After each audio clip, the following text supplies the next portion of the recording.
जी अस्सलाम वालेकुम बेटा, आवाज आ रही है?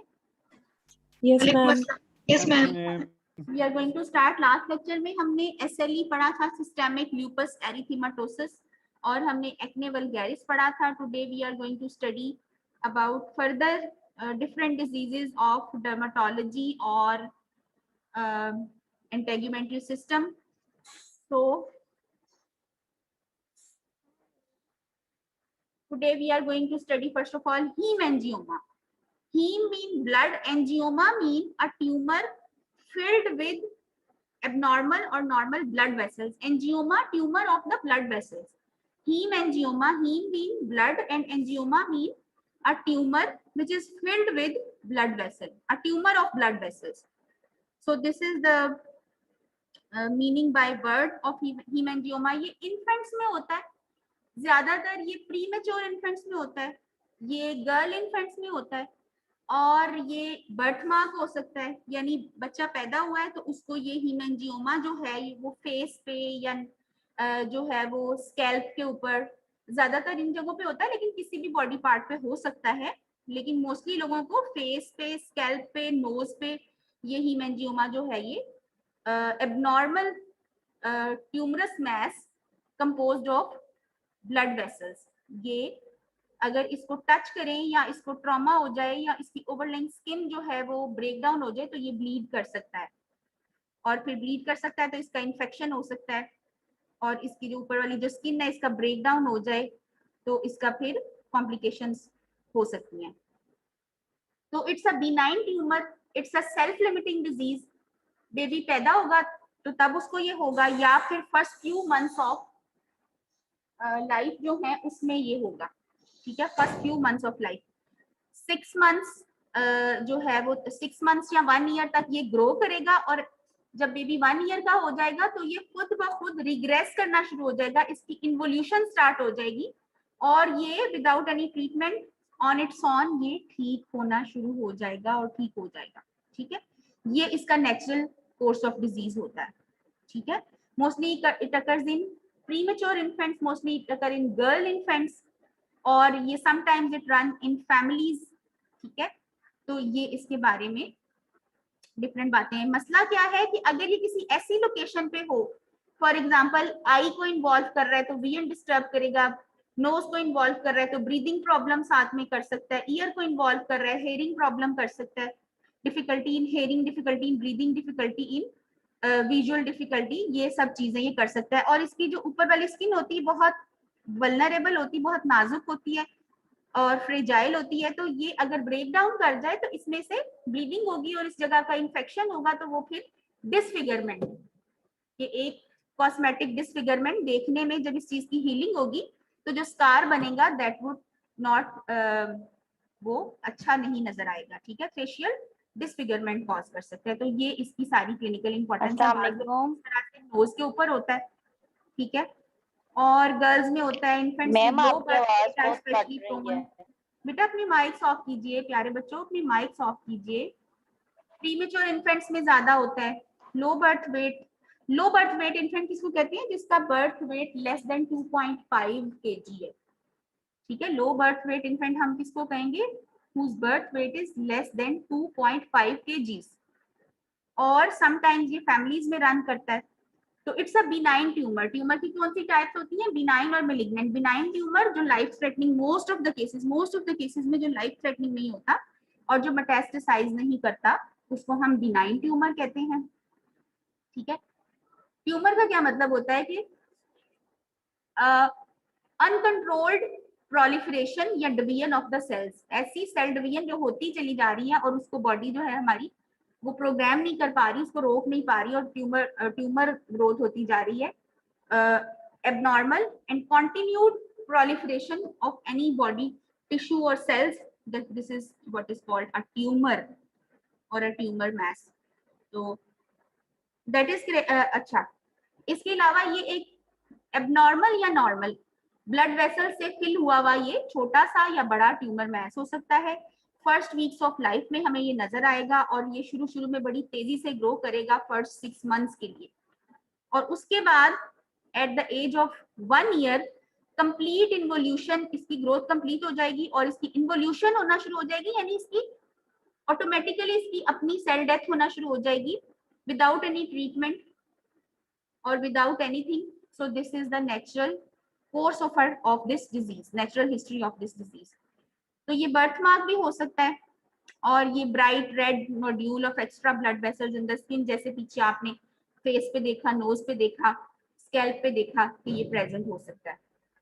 कहीं भी बॉडी में हो सकता है, लेकिन ज्यादातर फेस, स्कैल्प, चेस्ट और अपर बैक पे ज्यादातर, कहीं भी हो सकता है बट ज्यादातर फेस पे और स्कैल्प पे मोस्ट कॉमनली आता है. तो मसला इसका क्या है कि अगर इसकी ओवरलेइंग स्किन ब्रेकडाउन हो जाए तो it can lead to pain, bleeding and scarring and disfigurement, infection. तो इन चीजों की वजह से और depending upon the location it can affect the child vision, breathing, hearing etcetera, but it is very very rare. So that was all about. तो किसी treatment की जरूरत नहीं, ऑन इट्स ओन ये इन्वोल्यूशन इसकी स्टार्ट हो जाएगी, रिग्रेस करेगा और खत्म हो जाएगा और थोड़ा बहुत उसका जो निशान है वो रह जाएगा. Next pathology which we are going to study is psoriasis. Next pathology is psoriasis. आप में से सबने जो है वो कम्युनिटी में किसी ना किसी psoriasis के पेशेंट का psoriatic पैच देखा होगा. और लास्ट लेक्चर्स में हमने पढ़ा कि पेप्यूल कैसे लियन होते हैं, प्लैक्स कैसे लियन होते हैं. पेप्यूल जो है वो हमने पढ़ा था कि एक ऐसा पैल्पेबल लियन होता है जो कि लेस देन 1 सेंटीमीटर होता है and it is raised above the skin surface. ठीक है, और हम इसको पैल्पेट कर सकते हैं. और ये लियन जब मोर देन 1 सेंटीमीटर होगा तो फिर हम इसे प्लैक कहेंगे. तो इस तरह का एरिथेमेटस का क्या मतलब होता है? Redness and inflammation. Red inflamed चीज को या लीजन को हम एरिथेमेटस का in general, it's a general term, erythematous, redness and with inflammation. ऐसे लियन को एरिथेमेटस बोलते हैं जो रेड कलर का है और जिसमें इन्फ्लेमेशन है, तो उसको हम एरिथेमेटस कह देते हैं. Papules and प्लैक्स. ठीक है, तो इस तरह का लियन जो है ये सोराइसिस में बनता है. मोस्टली ये नी का जो एक्सटेंसर सरफेस है, ठीक है, हमारे लिम्ब की एक एक्सटेंसर सरफेस होती है, एक फ्लेक्सर सरफेस होती है. फॉर एग्जांपल लोअर लिम्ब की जो एंटीरियर सरफेस है वो एक्सटेंसर सरफेस है क्योंकि उस पे हम नी को एक्सटेंड करते हैं. ठीक है, और जो पोस्टीरियर सरफेस है हमारी लेग की या नी की वो फ्लेक्सर सरफेस है क्योंकि उस पे हम नी को फ्लेक्स करते हैं. तो इट्स अ जनरल टर्म. इसी तरह हमारा जो अपर लिम्ब है उसकी ये जो क्यूबिटल फॉसा वाली साइड है, ठीक है, ऑपोजिट है ना लोअर लिम्ब के. क्यूबिटल फॉसा वाली साइड है वो फ्लेक्सर सरफेस है और जो एल्बो वाली साइड है वो एक्सटेंसर सरफेस है. तो खैर ये कोई इतनी इंपॉर्टेंट बात नहीं है but any how it's an information कि इसको एक्सटेंसर सरफेस और फ्लेक्सर सरफेस भी कहते हैं. जिस सरफेस पे आप एक्सटेंड करते हैं वो एक्सटेंसर सरफेस है, जिस सरफेस पे आप फ्लेक्स करते हैं वो फ्लेक्सर सरफेस है. एनी हाउ, तो it mostly we can see it on the extensor surface of the knee और एल्बो. ये लियन जो है ये फेस पे नहीं होगा, कभी भी फेस पे नहीं होगा और पाम्स एंड सोल्स पे नहीं होगा. फेस पे नहीं होगा, पाम्स एंड सोल्स पे नहीं होगा. तो लियन की लोकेशन कहाँ है वो भी उसके डायग्नोसिस में हेल्प करती है. अगर इस तरह का लियन आपको पाम्स पे या सोल्स पे या फेस पे मिले तो दैट इज नॉट सोराइसिस. ठीक है, दैट इज समथिंग एल्स, लेकिन वो सोराइसिस नहीं है बिकॉज सोराइसिस का लियन पाम्स एंड सोल्स पे और फेस पे नहीं होता. शार्पली डिमार्केटेड लियन होता है. इसका क्या मतलब है? शार्पली डिमार्केटेड, यानी कि इसके जो मार्जिन्स हैं they are very very clear from the surrounding skin. ठीक है, we can clearly see the difference between the lesion and the surrounding skin surface. एकदम से जो है शार्प मार्जिन है, शार्पली डिमार्केटेड लियन है. इसका क्या मतलब है कि लियन और जो सराउंडिंग स्किन सरफेस है उसमें वाज़ेह फर्क है और हमें साफ पता चलता है कि ये जो है ये लियन का मार्जिन है और बाकी ये जो है ये सराउंडिंग स्किन है. यानी कि मार्जिन जो है वो उसके साथ मर्ज नहीं किए होते सराउंडिंग स्किन के साथ.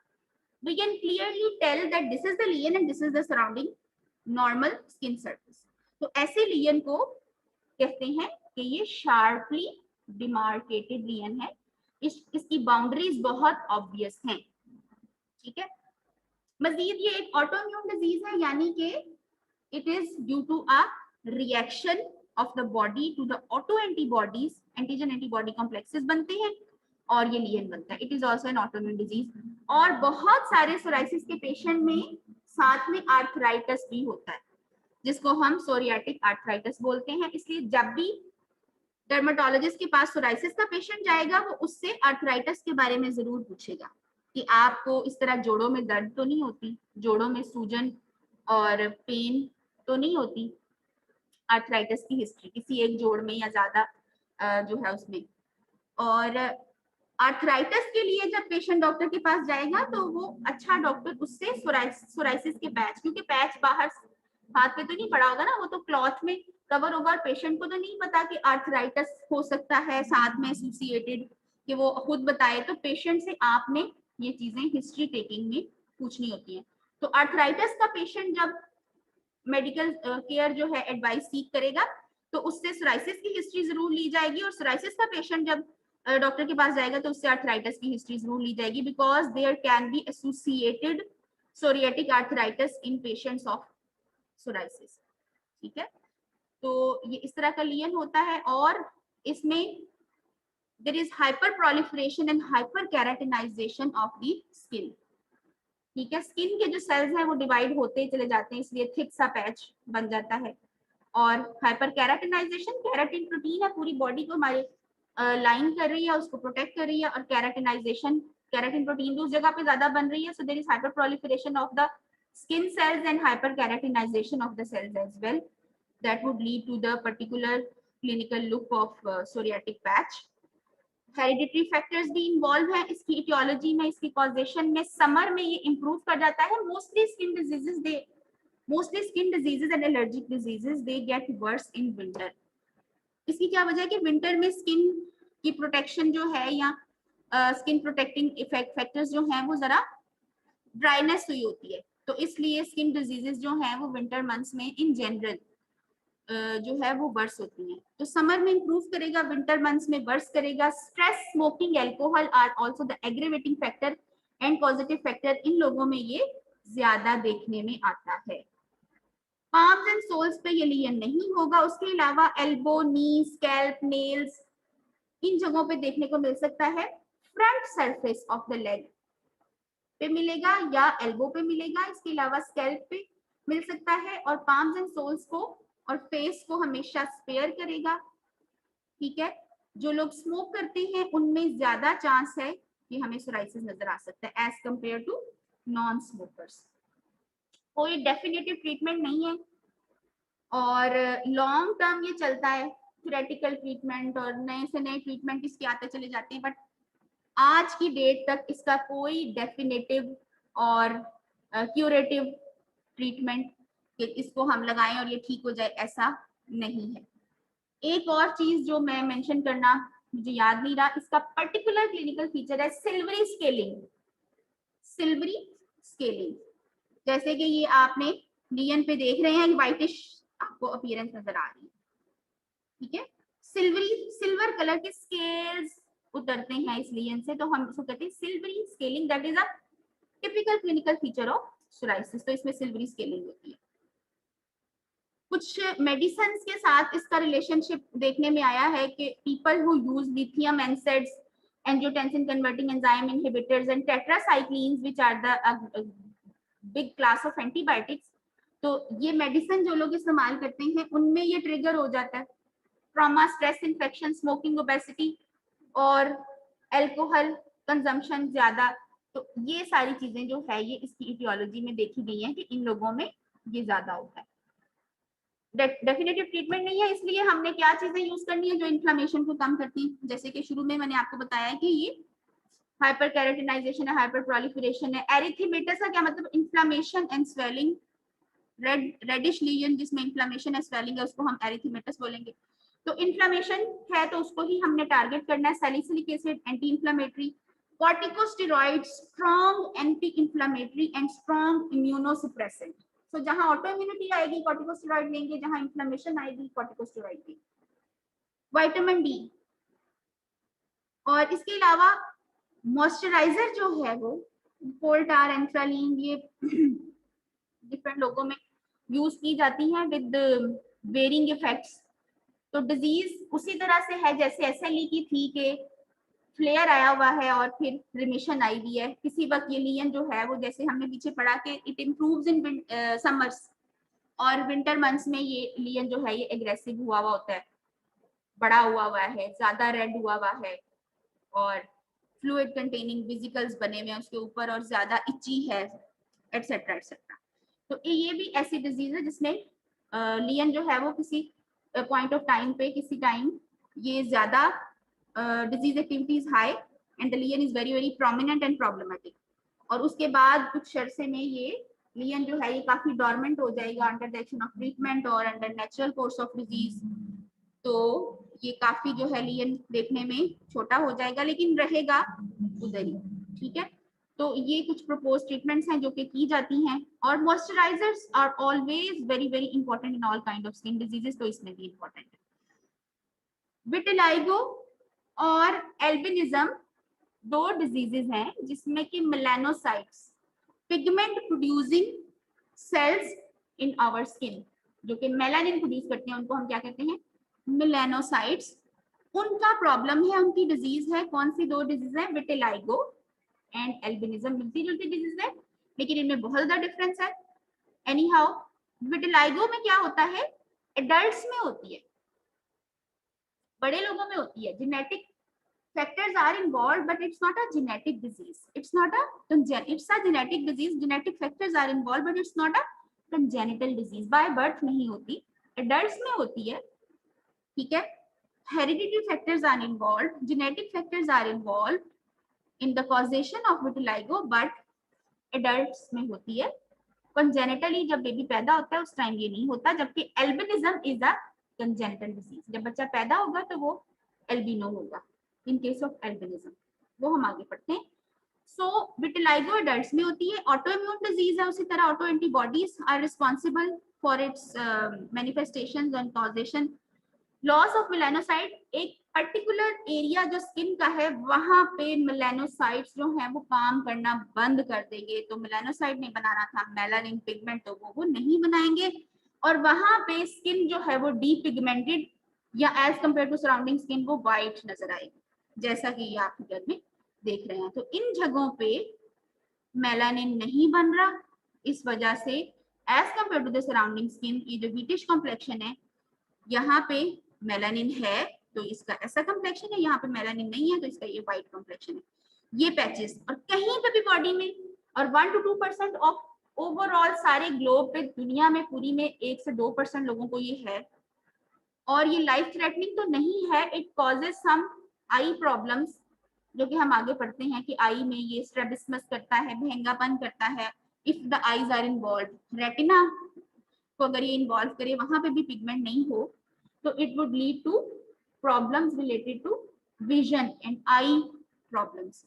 तो उसके लिए फिर सर्जरी भी हो सकती है, प्रेस्क्रिप्शन आई ग्लासेस भी हो सकते हैं। Any how, vitiligo, loss of melanocyte at a particular area of the body, तो जहां पे भी फिर ऐसा होगा, फुलबहरी इसको उर्दू में कहते हैं, ठीक है, फुलबहरी इसको उर्दू में कहते हैं।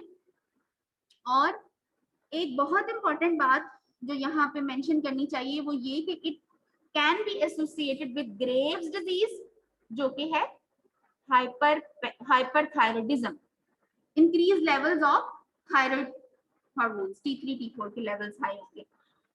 Graves disease is a hyperthyroidism, increased production of thyroid hormone due to an autoimmune disease of the thyroid gland. Addison's disease is an autoimmune disease of adrenocortical gland, और उसमें adrenocortical gland जो है वो तबाह हो जाएगा, हार्मोन्स नहीं बनाएगा, जो भी वो कॉर्टिसोल और एल्डोस्टेरोन वगैरह बनाता है वो नहीं बनाएगा, ठीक है। तो ग्रेव्स डिजीज भी एक ऑटोइम्यून डिजीज है, एडिसन डिजीज भी एक ऑटोइम्यून डिजीज है। एक ऑटोइम्यून डिजीज अगर पेशेंट को है तो देयर इज अ चांस कि उसको कोई और ऑटोइम्यून डिजीज भी साथ में हो सकती है। एक एलर्जिक डिसऑर्डर है, फॉर एग्जांपल डर्माटाइटिस है, तो साथ में एस्थमा भी हो सकता है, वो भी एलर्जिक डिसऑर्डर है, ठीक है। तो presence of one autoimmune disease हमें बाकी किसी और ऑटोइम्यून डिजीज के लिए भी देखना चाहिए, और भी साथ में हो सकती है। Presence of one allergic disorder, कोई और एलर्जिक डिसऑर्डर भी साथ में हो सकता है। तो इसको क्या कहेंगे कि मुसीबत कभी अकेली नहीं आती, अल्लाह माफ करे, अल्लाह रहम करे। ठीक है जी। तो ऑटोइम्यून डिजीज है, it is found to be associated with the Graves disease, it is an autoimmune disease of the thyroid gland, and Addison's disease is an autoimmune disease of the adrenocortical gland, or presence of one of autoimmune disease can be associated with the presence of other autoimmune disease as well. तो देखने में ये ऐसा नजर आएगा, ये life threatening नहीं है, but it is a strong like social effect इसका बहुत बड़ा है। अब देखें, अब बेचारे जिस बंदे का फेस ऐसा नजर आएगा तो लोग तो बहुत ही दुनिया जालिम है, उसको तो सब मुड़ मुड़ के देखेंगे। सो कॉस्मेटिक डिसफिगरमेंट या कॉस्मेटिक इफेक्ट इसका बहुत ही स्ट्रॉन्ग है, जो causes depression and stress in the patients of vitiligo.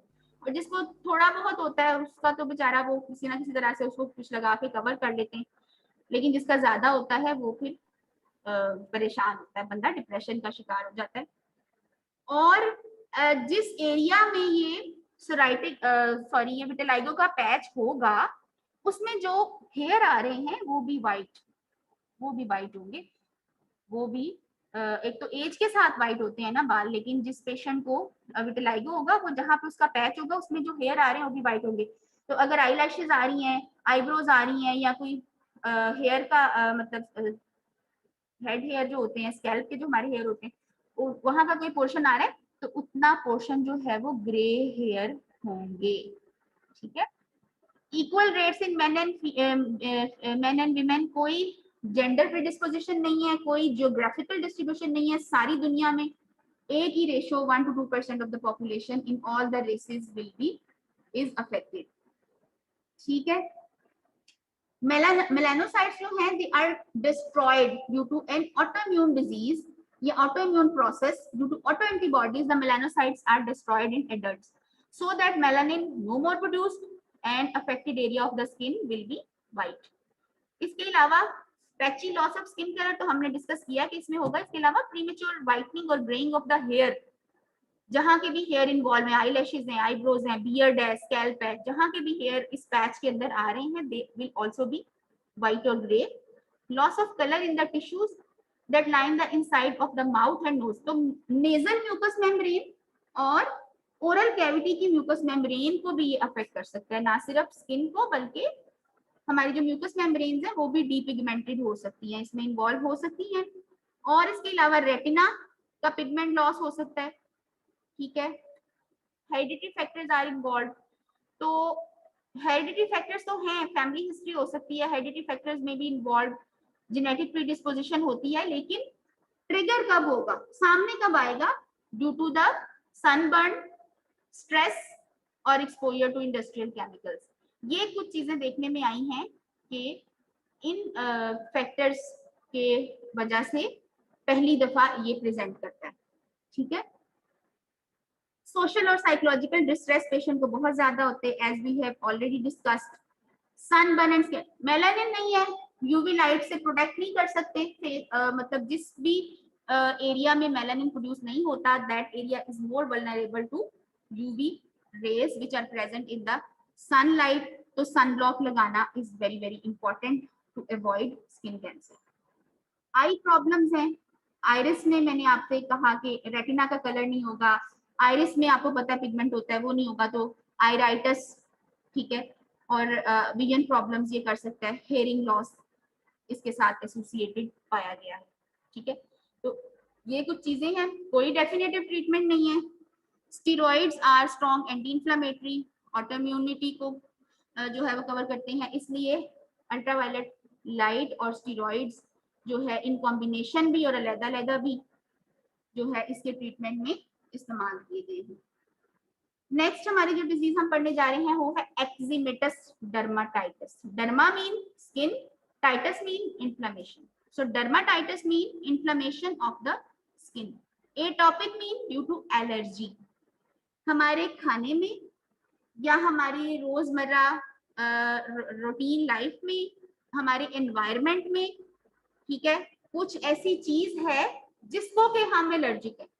When we come in contact with that allergen, that triggering event or triggering factor, तो हमें ये एटोपिक डर्माटाइटिस या हे फीवर या अस्थमा जो डिफरेंट एलर्जिक डिजीज हैं वो उनकी manifestation आ जाती हैं, वो हम डेवलप कर लेते हैं।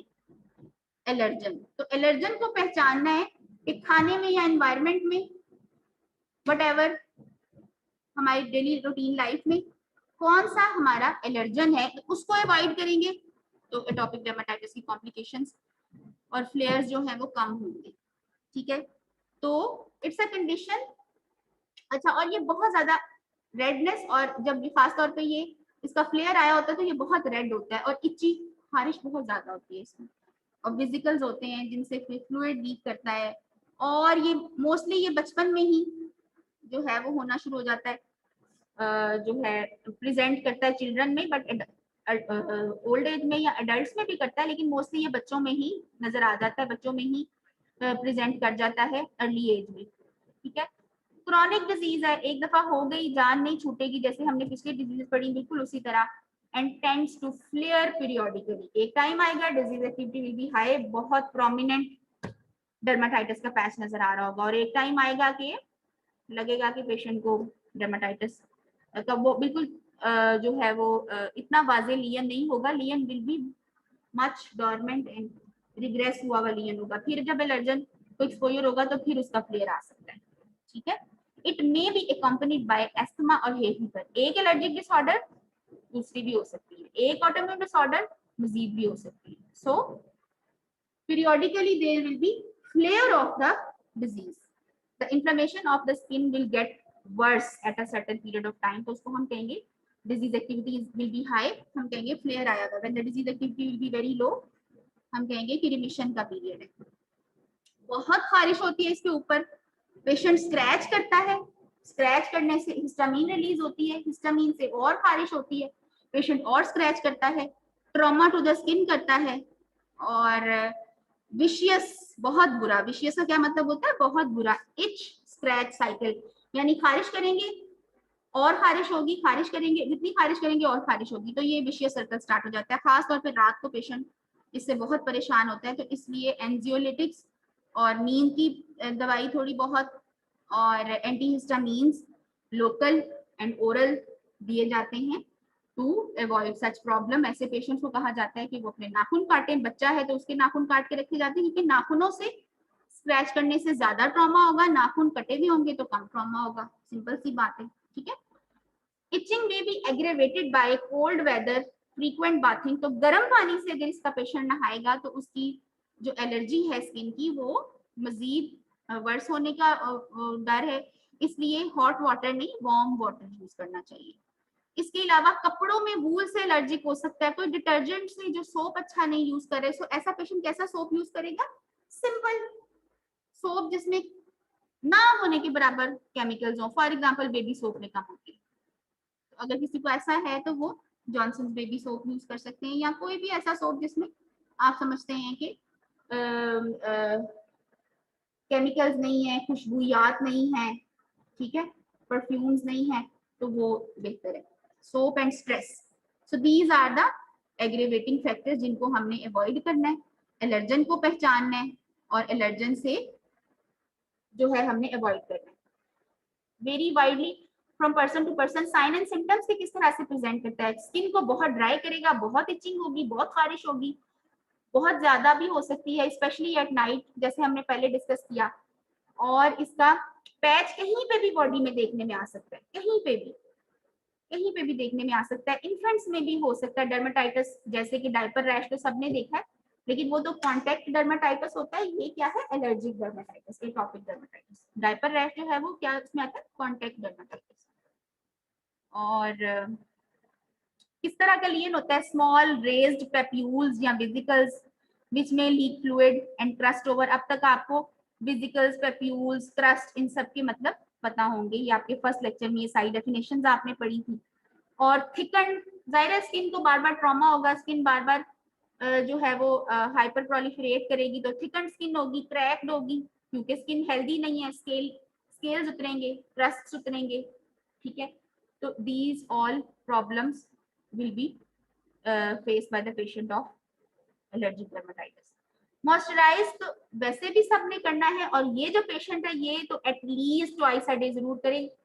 सबसे अच्छे नेचुरल मॉइस्चराइजर नारियल का तेल, एलोवेरा जेल, और मार्केट में thousands of moisturizers are available. You can choose any good one. Try to identify and avoid the triggers that worsen the condition. As I have already mentioned, hot water जो है वो नहीं use करें, warm water use करें. और इसके अलावा stress, obesity, soaps, detergent, dust, pollen, इनमें से कोई भी हमारा एलर्जन हो सकता है जो कि हमारी इस कंडीशन को ज्यादा खराब करता है. तो reduce your exposure to the allergens. ये सारी चीजें हम नहीं करती. Erythema multiforme. एरिथीमा मीन वही रेडनेस, इन्फ्लेमेशन, मल्टीफॉर्म डिफरेंट शक्लों का. मल्टीफॉर्म काफी सारी शक्लों के लिए इसमें हमें मिलते हैं. तो ये इसकी शक्ल होती है बुल्स आई अपीयरेंस कि इसमें लियन भी हमें मिल सकते हैं. मल्टीफॉर्म का क्या मतलब होता है कि डिजीज एक ही है और उसमें मुख्तलिफ जो है शक्लों के लियंस, हमें मुख्तलिफ शेप्स के जो लियंस हैं वो हमें मिलते हैं. ये इस लियन की और शक्ल है, इसकी और है, इसकी और है, यहाँ कोई एक और छोटा सा ये लियन पड़ा हुआ है. तो एक ही डिजीज है erythema multiform. It's a viral disease, लेकिन इसमें जो मैक्यूलर पेप्यूलर लियन, मैक्यूलो पेप्यूलर लियन बनते हैं वो हर लियन दूसरे से डिफरेंट है. और ये बुल्स आई लियंस भी इसमें देखने को मिलते हैं. ठीक है. हर्पिस सिम्प्लेक्स वायरस आया है और इस पेशेंट ने उसको कुछ और ही तरह से रिस्पॉन्ड किया. a deranged and abnormal immune response, hypersensitivity reaction kind of it is. So अगर कोई आपसे पूछे कि एरिथीमा मल्टीफॉर्म क्या है तो आपने कहना है it's a viral disease, hypersensitivity reaction to herpes simplex virus. आपका जब वाइवा होता है आप वायरल डिजीज को बैक्टीरियल बोलते हैं, बैक्टीरियल डिजीज को पैरासिटिक बोलते हैं, पैरासिटिक डिजीज को बैक्टीरियल बोलते हैं. प्लीज ऐसे नहीं किया करें. जब भी आप कोई डिजीज पढ़ते हैं, if it is due to an organism, तो आपको पता होना चाहिए कि ये वायरल डिजीज है या बैक्टीरियल डिजीज है या पैरासिटिक डिजीज है या फंगल डिजीज है. ठीक है. Causative organism. अब ऑर्गेनिज्म तो ये चारों हो सकते हैं, बैक्टीरिया, वायरस, पैरासाइट, फंगस. ये चारों चीजें जो हैं ये लिविंग ऑर्गेनिजम्स हैं और ये डिजीजेस हमारी बॉडी में कितनी सारी कॉज करती हैं. तो किसी भी डिजीज के कॉजेटिव ऑर्गेनिज्म के बारे में आपको सही पता होना चाहिए कि वो वायरस है, उसका नाम क्या है, बैक्टीरिया है, पैरासाइट है, क्या है, क्या नहीं है. तो positive organism of the diseases आपसे हमेशा पूछा जाता है. तो अभी भी आपके एग्जाम में पूछे जाएंगे, तो इसको आप ठीक से पढ़ा करें. अच्छा, इसका कुछ भी नहीं करना, इसको सिर्फ आपने डायग्नोज करना है, पहचानना है. और इतना खौफनाक नजर आने वाला लिए ना, आप पेशेंट को कहेंगे कि भाई ये तो बिल्कुल ठीक हो जाएगा खुद से ही. बस आपने इस दौरान जो है वो स्किन को मॉइस्चराइज रखना है और अपनी स्किन की हाइजीन प्रॉपर रखनी है. बस ये खुद ही ठीक हो जाएगा. सेल्फ लिमिटिंग है. It will resolve on its own. So it's a hypersensitivity reaction caused by herpes simplex virus, and there are different types of lesions over the skin. और म्यूकस मेम्ब्रेन के अंदर भी ये लियन हमें देखने को मिल सकते हैं और ये खुद ही ठीक हो जाएगा विदाउट कॉम्प्लिकेशन. बस आपने इसको पहचानना है. नेक्स्ट क्या है, एल्बिनिज्म. दो टाइप्स का होता है. कंजेनिटल डिसऑर्डर है, जेनेटिक डिसऑर्डर है. बाय बर्थ बच्चे को एल्बिनिज्म होगा.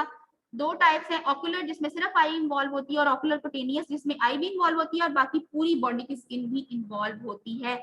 लेकिन डिपेंडिंग अपॉन द, दोनों पेरेंट से जब डिफेक्टिव जीन आएगी, एक पेरेंट से आएगी तो नहीं होगा. ठीक है. ऑटोसोमल रिसेसिव कंडीशन है. रिसेसिव में क्या होता है कि दोनों पेरेंट्स जब खराब जीन देते हैं तो बीमारियां नजर आती है. और ऑटोसोमल डोमिनेंट क्या है कि एक पेरेंट भी अगर खराब जीन देता है तो the disease will be there in the patient's life. Autosomal dominant, autosomal recessive. अब तक आप सीनियर सेमेस्टर में है, you must know this thing. Albinism, two types, ocular and oculocutaneous. Ocular, only eyes are involved, limited to the eyes. Oculocutaneous, melanin dysfunction involves eye, skin, hair. लेकिन different इसके कुछ patient हैं जिस बिल्कुल ही white होते हैं सर से लेके पांव तक, और कुछ हैं जो थोड़ा उनमें थोड़ा बहुत मेलानिन प्रोड्यूस होता है. तो काफी सारी जीन्स होती हैं जो इसकी प्रोडक्शन में इन्वॉल्व होती हैं. इसलिए जितनी जीन्स इन्वॉल्व होंगी उतना ज्यादा होगा, जितनी कम जीन्स इन्वॉल्व होंगी उतना कम होगा. ये भी हो सकता है. ठीक है. कॉज इसकी बहुत सारी जीन्स जो कि मेलानिन की प्रोडक्शन और डिस्ट्रीब्यूशन में इन्वॉल्व हैं, उनमें किसी में भी प्रॉब्लम आने से ये हो सकता है. मेलानिन प्रोडक्शन या तो बिल्कुल एब्सेंट होगी या बहुत रिड्यूस्ड होगी. ठीक है. या बहुत बिल्कुल एब्सेंट होगी या बहुत कम होगी. और बोथ द पेरेंट्स से जब आएगी ये जीन तो फिर patient will be suffering from albinism.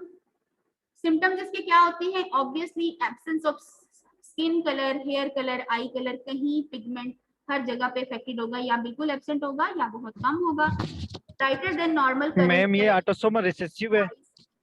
जी बेटा, जी बेटा, मैम ये डिजीजेस जो है ये अल्बिनिज्म ये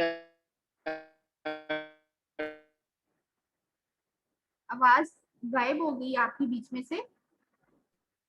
ऑटोसोमल रिसेसिव है या डोमिनेंट है? ये ऑटोसोमल डोमिनेंट है या ऑटोसोमल रिसेसिव है? मेरा ख्याल है कि आप किसी और से बात करें। एनी हाउ, एल्बिनिज्म में फिर बीएन प्रॉब्लम्स हो सकते हैं, क्योंकि हमने बात की कि रेटिना का पिगमेंट भी इसमें एब्सेंट या रिड्यूस्ड हो सकता है, तो it can result into crossed eyes, भेंगापन, फोटोफोबिया। जब ये पेशेंट डाइट में जाता है तो आपने देखा होगा किसी एल्बिनिज्म के बच्चे को कि वो आंखें बंद करने की कोशिश करता है, तो ऐसा बच्चा जो है वो उसको सनग्लासेस लगा के ज्यादा धूप में आना चाहिए। निस्टैग्मस क्या है? इनवोलेंट्री, हमारा उसमें कोई रोल नहीं है, रैपिड आई मूवमेंट्स, तो निस्टैग्मस। तो इन सब चीजों को फिर आई सर्जन ठीक करते हैं। Impaired vision and it can even lead to blindness. ठीक है, तो ये आई प्रॉब्लम जो है उसके लिए प्रेस्क्रिप्शन आई ग्लासेस हैं, surgery of the eye muscles हैं, और निस्टैग्मस की ट्रीटमेंट में, और प्रोटेक्टिव क्लॉथिंग सन से बचने के लिए, क्योंकि देखें इतना कम है मेलानिन या बिल्कुल ही एब्सेंट है, तो सारी की सारी skin is the largest organ of the body, तो सारी की सारी स्किन जो है वो एक्सपोज्ड है सन को, तो प्रोटेक्टिव क्लॉथिंग और लगाना और लेना, और सनस्क्रीन लगाना, high factor sun block SPF 60 और above to protect the skin from the UV rays, और sunglasses to protect the eyes from the photosensitivity UV rays की वजह से। और तो ये सारी चीजें, क्योर कोई नहीं है, कंजेनिटल डिजीज है, क्योर कोई नहीं है, तो हम सन डैमेज को प्रिवेंट करने की कोशिश करेंगे और आई जो कॉम्प्लिकेशंस है उनको ठीक करने की कोशिश करेंगे, तो ये हम इसमें कर सकते हैं। ज़ैंथोमास आर हाइपर कोलेस्ट्रोलीमिया के पेशेंट में जिनके कोलेस्ट्रॉल लेवल ज्यादा होते हैं, उसमें लिपिड लेडेन हिस्टियोसाइट्स हमारी आईज के ऊपर, आईलिड्स के ऊपर नजर आ सकते हैं, टेंडन्स के ऊपर नजर आ सकते हैं, नोड्यूल्स की फॉर्म में, and they are associated with hypercholesterolemia. किसी पेशेंट में नजर आए तो उसका लिपिड प्रोफाइल करवाना चाहिए, बाकी ट्रीटमेंट कोई नहीं करना, लिपिड प्रोफाइल को ठीक करना is the treatment. Keloid hypertrophic scar, keloid is a hypertrophic scar. Patient में कोई ट्रॉमा हुआ या सर्जरी हुई और उसकी वहां पे हीलिंग शुरू हुई और होती चली गई, वो हीलिंग बंद ही नहीं हुई, कनेक्टिव टिश्यू बनना शुरू हुआ हीलिंग के लिए, लेकिन वो बनता ही चला गया, उसकी वो स्टॉप ही नहीं हुआ। Keloid formation hypertrophic scar Pakistan में भी देखने को मिलता है, but negroes are very very prone to this complication. इसको फिर सर्जिकली रिमूव किया जाता है, तो फिर ये किस्मत है मरीज की, दोबारा भी हो सकता है और हो सकता है कि ना हो। ठीक है, अफ्रीकन में is very very common, it is due to trauma to the skin और as a complication of surgical scar, it can reoccur after resection। तो ये क्या है? हाइपरट्रॉफिक, यानी कि हाइपरट्रॉफिक का क्या मतलब होता है? साइज में जो ज्यादा बढ़ जाता है। आमतौर पे जहाँ पे सर्जिकल इंसिजन होता है वहीं पे हीलिंग होनी चाहिए, और फिर जब हीलिंग हो जाए तो वो कनेक्टिव टिश्यू के बनने का प्रोसेस स्टॉप हो जाए, लेकिन इस केस में ऐसा नहीं होता, हीलिंग शुरू होती है और होती चली जाती है, तो हाइपरट्रॉफिक स्कार बन जाता है, जिसको हम कीलॉइड कहते हैं। जी बच्चों, कोई सवाल? जी नो मैम। मैम आप लेक्चर कब अपलोड करेंगी? हाँ बेटा, सब मिल जाएगा आपको, आप परेशान नहीं हो, don't worry. Okay, lecture ma'am. भी मिल जाएंगे आपको, आपकी सबकी ईमेल्स में मिल जाएंगे। पहले मैं जो बच्चे रह गए उनको एनरोल कर लूँ, मैंने उसका प्रोसेस शुरू किया है, तो काफी सारे बच्चे हैं। सब लोग मुझे ईमेल करें, जो जो LMS एनरोल्ड नहीं है वो सब मुझे ईमेल करें, सब ईमेल करें, तो मैं सबको एनरोल करूँ 1-2 दिनों में। ठीक है, मैम आपकी ईमेल आईडी क्या है? ओके, थैंक यू, अल्लाह हाफिज। सवाल कोई क्वेश्चन नहीं है? मैम जी बोलें। आपकी ईमेल आईडी बता दें। ईमेल आईडी जी जी बेटे किसी भी अपनी फ्रेंड से पूछ लें, soumya.sabi@umt.edu.uk। Okay ma'am. इतना मासूम सवाल। Thank you, Allah Hafiz.